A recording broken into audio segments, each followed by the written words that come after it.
ಚನ್ನಪಟ್ಟಣದಲ್ಲಿ ಕಾಂಗ್ರೆಸ್ ಅಭ್ಯರ್ಥಿ ಗೆದ್ದಾಯ್ತು, ನಿಖಿಲ್ ಸೋಲನ್ನ ಕಂಡಿದ್ದಾಯ್ತು. ಆದ್ರೆ ಈಗ ನಿಖಿಲ್ ಸೋಲಿಗೆ ಕಾರಣಗಳು ಏನು ಅನ್ನೋದರ ಕುರಿತಾಗಿ ಡಿಸಿಎಂ ಡಿಕೆ ಶಿವಕುಮಾರ್ ಅವರು ಮಾತನಾಡಿದ್ದಾರೆ. ಈ ಮೂಲಕ ಜೆಡಿಎಸ್ ಮತ್ತು ಬಿಜೆಪಿ ಕಾರ್ಯಕರ್ತರೇ ನಿಖಿಲ್ ಸೋಲಿಗೆ ಕಾರಣ ಅಂತ ಹೇಳಿದ್ದಾರೆ.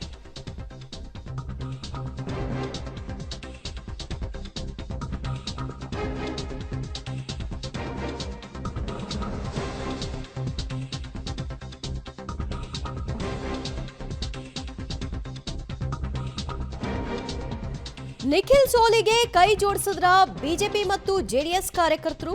ಚನ್ನಪಟ್ಟಣದಲ್ಲಿ ಕಾಂಗ್ರೆಸ್ಗೆ ಜೆಡಿಎಸ್ ಮತ್ತು ಬಿಜೆಪಿ ಪರೋಕ್ಷವಾಗಿ ಬೆಂಬಲವನ್ನ ಕೊಟ್ಟಿದೆ. ಹೀಗಂತ ಕನಕಪುರದಲ್ಲಿ ಡಿಸಿಎಂ ಡಿಕೆ ಶಿವಕುಮಾರ್ ಅಚ್ಚರಿಯ ಹೇಳಿಕೆಯೊಂದನ್ನ ಕೊಟ್ಟಿದ್ದಾರೆ. ಯೋಗೇಶ್ವರ್ ಗೆಲ್ತಾರೆ ಅಂತ ಅಶ್ವಥ್ ನಾರಾಯಣ್ಗೆ ಗೊತ್ತಿತ್ತು.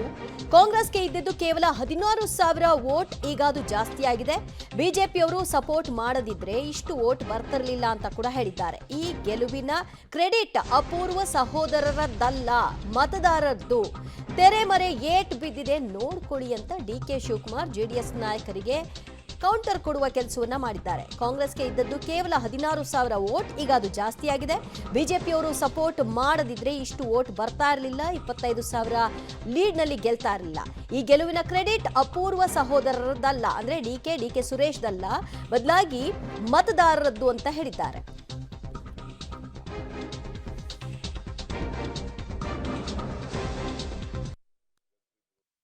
ನಾಯಕರು ಸಪೋರ್ಟ್ ಮಾಡಿದ್ದಾರೆ ಸರ್ ಬಿಜೆಪಿ ಅವರು. ನೆನ್ನೆ ಅಶ್ವಥ್ ನಾರಾಯಣ್ ಏನು ಹೇಳಿದ್ದಾರೆ, ನನಗೆ ಗೊತ್ತು ಯೋಗೇಶು ಗೆಲ್ತಾರೆ ಅನ್ನೋದು ನನಗೆ ಗೊತ್ತಿತ್ತು ಅಂತ ಅವ್ರು ಹೇಳಿದ್ದಾರೆ. ನೆನ್ನೆ ಅವ್ರಿಗೂ ಅವ್ರೇನು ದಡ್ರ, ಜಿಲ್ಲಾ ಮಿನಿಸ್ಟರ್ ಆಗಿದ್ದವರು, ಅವರು ಡೆಪ್ಟಿ ಚೀಫ್ ಮಿನಿಸ್ಟರ್ ಆಗಿದ್ದವರು, ಅವ್ರಿಗೆ ಜನರ ನಾಡಿ ಗೊತ್ತಿತ್ತು. ಈಗ ಚನ್ನಪಟ್ಟಣದಲ್ಲಿ ಇರೋಂಥ ಬಿಜೆಪಿ ಕಾರ್ಯಕರ್ತನ ಬಿಡಿ, ಈಗ ಗುರ್ತು ಮಾಡಿ ಇಟ್ಕೊಂಡಿದ್ರಲ್ಲ, ಬೆಳಗ್ಗೆ ಇದ್ರೆ ಅವ್ರನ್ನ ಕರ್ಕೊಂಡು ಹೋಗೋದು, ಅವ್ರ ಮನೇಲಿ ಇರೋದಿಲ್ಲ. ಅವರೆಲ್ಲ ಯಾರಿಗೂ ಓಟ್ ಹಾಕಿದ್ದಾರೆ, ಅವ್ರ ಬೂತ್ಗಳೆಲ್ಲ ಯಾರಿಗೂ ಓಟ್ ಬಿದ್ದಿದೆ. ನಾನು ಬಿಚ್ಚಿ ಮಾತಾಡಕ್ ಹೋಗಲ್ಲ. ಅದಲ್ಲ ಪರೋಕ್ಷವಾಗಿ ಸಪೋರ್ಟ್ ಮಾಡಿದ್ದಾರೆ ಬಿಜೆಪಿ ನಾಯಕರು ಅಂತ ಹೇಳ್ತಾ ಇದ್ದಾರೆ. ಅದು ಕಾಂಗ್ರೆಸ್ ಮೇಲೆ ಇರುವಂತಹ ಒಲವಾ ಅಥವಾ ಕುಮಾರಸ್ವಾಮಿ ಅವರ ಮೇಲೆ ಇರುವಂತಹ? ನನಗೆ ಗೊತ್ತಿಲ್ಲಪ್ಪ, 30 ಮರ ಏಟು ಹೆಂಗ್ ಬಿದ್ದಿದ್ಯೋ ನೋಡ್ಕೊಳ್ಳಿ. ಡಿಕೆ ಶಿವಕುಮಾರ್ ಅವರು ಅಶ್ವಥ್ ನಾರಾಯಣ್ ಅವರ ನಿನ್ನೆಯ ಸ್ಟೇಟ್ಮೆಂಟ್ ಅನ್ನ ಇಟ್ಕೊಂಡು ಅಶ್ವಥ್ ನಾರಾಯಣ್ ಹೇಳಿರ್ಲಿಲ್ವಾ ಅವ್ರಿಗೆ ಯೋಗೇಶ್ವರ್ ಗೆಲ್ತಾರೆ ಅಂತ? ಇದನ್ನ ನಾನು ಜಾಸ್ತಿ ವಿವರಿಸಕ್ಕೆ ಹೋಗೋದಿಲ್ಲ. ಇದರಲ್ಲಿ ಬಿಜೆಪಿ ಮತ್ತು ಜೆಡಿಎಸ್ ಕಾರ್ಯಕರ್ತರ ಸಪೋರ್ಟ್ ಇದೆ ಅನ್ನೋದರ ಬಗ್ಗೆ ಅವರು ಮಾತನಾಡಿದ್ದಾರೆ. ಈ ಮೂಲಕವಾಗಿ ನಿಖಿಲ್ ಸೋಲಿಗೆ ಒಳೇಟನ್ನ ಕೊಡುವಂತಹ ಕೆಲಸವನ್ನ ಸ್ವತಃ ಬಿಜೆಪಿ ಜೆಡಿಎಸ್ ಕಾರ್ಯಕರ್ತರೇ ಮಾಡಿದ್ದಾರೆ ಅಂತ ಅವರ ವ್ಯಾಖ್ಯಾನ. ಆದರೆ ನಿಖಿಲ್ ಸ್ಪರ್ಧೆ ಮಾಡೋದಕ್ಕೂ ಮೊದಲೇದಾಗಿ ಕಾರ್ಯಕರ್ತರ ಒತ್ತಡಕ್ಕೆ ಮಣಿದು ನಾನು ಸ್ಪರ್ಧೆ ಮಾಡ್ತಾ ಇದ್ದೀನಿ ಅಂತ ಹೇಳಿದ್ರು. ಚುನಾವಣೆ ಸೋತ ನಂತರದಲ್ಲೂ ಕೂಡ ಸೋಲಿನ ಒಂದು ಮುನ್ಸೂಚನೆ ಕಾರಣ ಕಾರ್ಯಕರ್ತರನ್ನ ಕಣಕ್ಕಿಳಿಸಿದ್ರು ಅನ್ನುವಂಥ ಅಪವಾದ ಬೇಡ ಅಂತ ನಾನು ಕಣಕ್ಕೆ ಇಳಿದೆ, ನನಗದರ ಮುನ್ಸೂಚನೆ ಇತ್ತು ಅಂತ ಕೂಡ ಹೇಳಿದ್ರು. ಮತ್ತು ಈಗ ಅದರ ಜವಾಬ್ದಾರಿಯನ್ನು ನಾನೇ ಹೊತ್ಕೊಳ್ತೀನಿ ಅಂದ್ರು. ಈಗ ಹೊಸದಾಗಿ ವ್ಯಾಖ್ಯಾನವನ್ನು ಮಾಡ್ತಾ ಇದ್ದಾರೆ ಡಿಸಿಎಂ. ಚನ್ನಪಟ್ಟಣ ಬೈ ಎಲೆಕ್ಷನ್ನು ನಮಗೆ ಸಾಲದ ಹೊರೆಯನ್ನು ಹೊರಿಸಿದ್ದಾರೆ. ಎಲೆಕ್ಷನ್ ಖಾಲಿ ಆದ ದಿನದಿಂದ ನಮ್ಮ ಆಂಜನೇಯನ ದೇವಸ್ಥಾನ, ಕೆಂಗಲ ಆಂಜನೇಯನ ದೇವಸ್ಥಾನಕ್ಕೆ ಹೋಗಿ ಪ್ರಾರಂಭ ಮಾಡಿ ಅಲ್ಲಿಂದ ಹೊರಟು ಇಡೀ ಕ್ಷೇತ್ರಕ್ಕೆ ಹೋಗಿ ಕ್ಷೇತ್ರದ ಜನರ ಸಮಸ್ಯೆ ಆಲಿಸಿದ್ವಿ.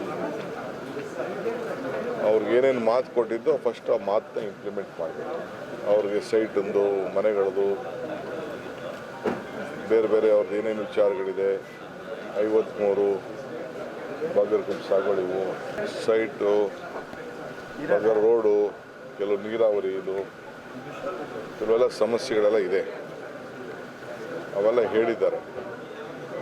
ನಾನು ಮುಂಚಿತವಾಗಿ ಬೆಳಗಾಂ ಹೋಗೋದ್ರೊಳಗಡೆ ಒಂದಿನ ನಾನು, ಯೋಗೇಶು, ರಾಮಲಿಂಗಾರೆಡ್ಡಿ ಅವರು ಸ್ವಲ್ಪ ರೆಸ್ಟಲ್ಲಿದ್ದಾರೆ, ಅವ್ರಿಗೆ ಕಾಲು ಆಪ್ರೇಷನ್ ಆಗಿದೆ, ನಾವೇ ಹೋಗಿ ಕೂತ್ಕೊಂಡು ಚರ್ಚೆ ಮಾಡಿ ಅದನ್ನೆಲ್ಲ ಪರಿಶೀಲನೆ ಮಾಡಿ ಒಂದು ರಿವ್ಯೂ ಮಾಡಿ ಅಧಿಕಾರಿಗಳನ್ನ ಚಾಲನೆಗೆ ಬಿಡ್ತೀವಿ. ಫಸ್ಟು ಕೆಲಸ ಆಗಬೇಕು, ಆ ಕೆಲಸನ ನಾವು ಮಾಡ್ತೀವಿ. ಈ ಮಧ್ಯೆ ನಮಗೆ ಭಾಳ ಜನ ಸಹಾಯ ಮಾಡಿದ್ದಾರೆ, ಎಲ್ಲ ಪಾರ್ಟಿಯವರು ಮಾಡಿದ್ದಾರೆ. ಕಾಂಗ್ರೆಸ್ಗೆ ಇದ್ದಿದ್ದು ಬರೀ 16,000 vote last time assembly, parliament ಸ್ವಲ್ಪ ಜಾಸ್ತಿ ಆಗಿದೆ. ಈಗೂ ಕೂಡ ದಳದ ಅನೇಕ ನಾಯಕರುಗಳೆಲ್ಲ ನಮಗೆ ಬೆಂಬಲವಾಗಿ ಸಪೋರ್ಟ್ ಮಾಡಿದ್ದಾರೆ. ಬಿ ಜೆ ಪಿಯವರು ಮಾಡಿದ್ದಾರೆ. ಬಿ ಜೆ ಪಿಯವರೆಲ್ಲ ಬಂದು ನಮ್ಮ ಜೊತೆ ಬೆಂಬಲ ನಿಂತ್ಕೊಳ್ಳಿಲ್ಲ ಅಂದರೆ, ಅವರು ಪರೋಕ್ಷವಾಗಿ ಪ್ರತ್ಯಕ್ಷವಾಗಿ ಸಹಾಯ ಮಾಡಿಲ್ಲ ಅಂದರೆ, ದಳದವ್ರು ಸಹಾಯ ಮಾಡಿಲ್ಲ ಅಂದರೆ ನಮ್ಗೆ ಇಷ್ಟು ಓಟು ಬರ್ತಿರಲಿಲ್ಲ. ನಾವು ಅದಕ್ಕೆ ಅವ್ರಿಗೆಲ್ಲ ಅಭಿನಂದಿಸ್ತೇನೆ. ಮುಂದಕ್ಕೆ ಅಭಿವೃದ್ಧಿ ಮಾಡ್ಕೊಂಡು ಹೋಗೋಣ, ಅದು ನಮ್ಗೆ ಇಂಪಾರ್ಟೆಂಟ್. ಕ್ರೆಡಿಟ್ ಯಾರಿಗೆ ಹೋಗ್ಬೇಕು ಅಂತ ಸರ್? ಇದರ ಕ್ರೆಡಿಟ್ ಯಾರಿಗೆ ಸಲ್ಲಬೇಕು? ಕ್ರೆಡಿಟು ಅಪೂರ್ವ ಸಹೋದರರಿಗಂತೂ ಇಲ್ಲ. ಅಪೂರ್ವ ಸಹೋದರಿಗೆ ಕ್ರೆಡಿಟ್ ಇಲ್ಲ. ಈ ಕ್ರೆಡಿಟು ಎಲ್ಲ ನಮ್ಮ ನಾಯಕರುಗಳು ನಮ್ಮ ಮೇಲೆ ವಿಶ್ವಾಸ ಇಟ್ಟು